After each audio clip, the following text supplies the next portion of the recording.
ఈ వీడియోలో చెప్పబోయే సమాచారం మొత్తం ఇంటర్నెట్ ద్వారా సేకరించబడినదే, ఎవరినీ ఉద్దేశించి మాత్రం కాదు.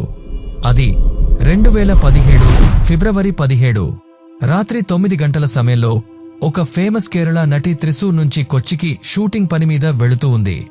గోప్యతను దృష్టిలో ఉంచుకొని నేను ఈ నటి పేరు చెప్పటం లేదు. మరోవైపు పల్సర్ సుని, మణి, మార్టిన్, సలీం, ప్రదీప్ మరియు విజేష్లు ఈ నటిపై లైంగిక దాడి చేయటానికి ప్లాన్ చేస్తూ ఉన్నారు. ఈ ఆరుగురిలో మార్టిన్ అనే వ్యక్తి ఆ నటి కార్ డ్రైవర్. పల్సర్ సుని మార్టిన్తో కాంటాక్ట్లో ఉండి నటి ఎంతవరకు వచ్చింది అనే ఇన్ఫర్మేషన్ కనుక్కుంటూ ఉన్నాడు. దాడి చేయాలనుకున్న 5 మంది అంగమాలి అనే టౌన్లోని అడ్లక్స్ కన్వెన్షన్ సెంటర్ వద్ద ఎదురు చూస్తూ ఉన్నారు. నటి కారు అక్కడికి చేరుకోగానే మార్టిన్ పల్సర్ సునికి ఇన్ఫర్మేషన్ ఇస్తాడు. వెంటనే పల్సర్ సుని తన టెంపో కారును స్టార్ట్ చేసి మిగతా నలుగురిని కూడా ఎక్కించుకుని బయలుదేరాడు. ఇప్పుడు వీళ్ల ప్లాన్ ఈ టెంపో కారుతో ఆ నటి కారుని గుద్దాలి. వెంటనే 2 కార్లు ఆగిపోతాయి. ఇక టెంపోలో నుంచి దిగిన 5 డ్రైవర్కి సారీ చెబుతారు.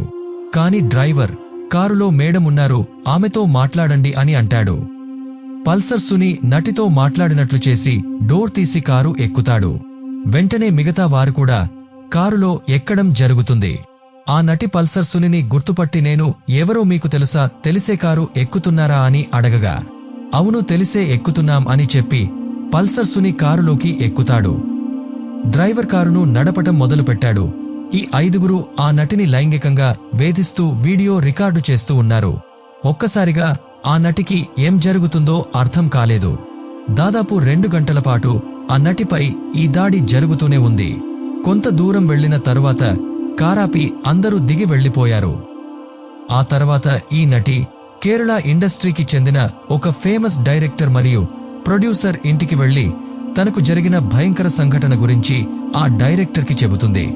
ఆ డైరెక్టర్ వాళ్లపై ఎఫ్ఐఆర్ బుక్ చేయమని సలహా ఇస్తాడు. ఆ డైరెక్టర్ సలహా మేరకు ఆ నటి పోలీస్ స్టేషన్కి వెళ్లి తనపై కిడ్నాప్ మరియు లైంగిక దాడి జరిగిందని రిపోర్ట్ చేస్తుంది.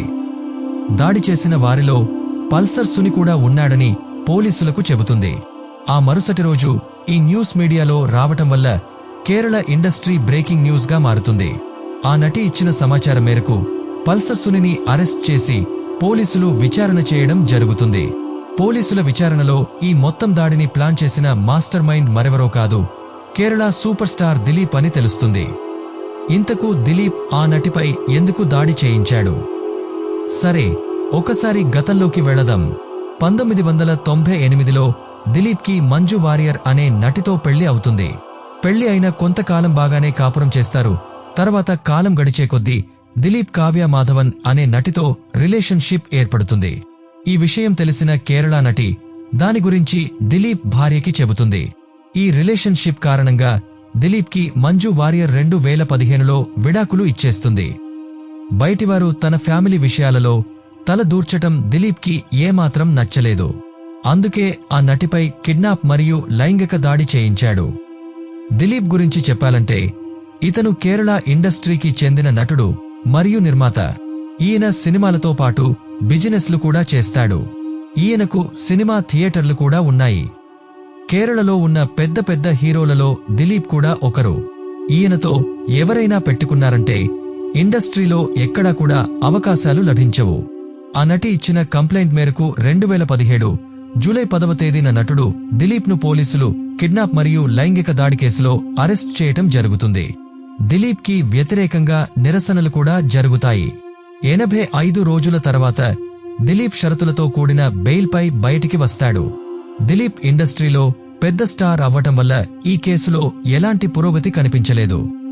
ఇలా అయితే మహిళలకు న్యాయం జరగదని 18 మహిళలు కలిసి 2017 నవంబర్ 1వ తేదీన ఉమెన్ ఇన్ సినిమా కలెక్టివ్ అనే పేరుతో ఒక ఫౌండేషన్ను మొదలుపెట్టారు.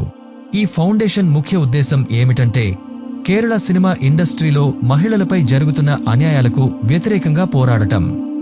ఈ ఫౌండేషన్ చేస్తున్న నిరసనలు కొద్ది రోజులలోనే మంచి ప్రజాదరణ పొందింది.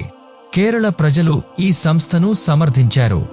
ఇదంతా చూసిన కేరళ ప్రభుత్వం హేమ కమిటీని ఏర్పాటు చేయటం జరిగింది. ఈ కమిటీలో సొసైటీలో ఉన్న కొంతమంది ప్రముఖ వ్యక్తులను ముఖ్య సభ్యులుగా ఏర్పాటు చేసింది.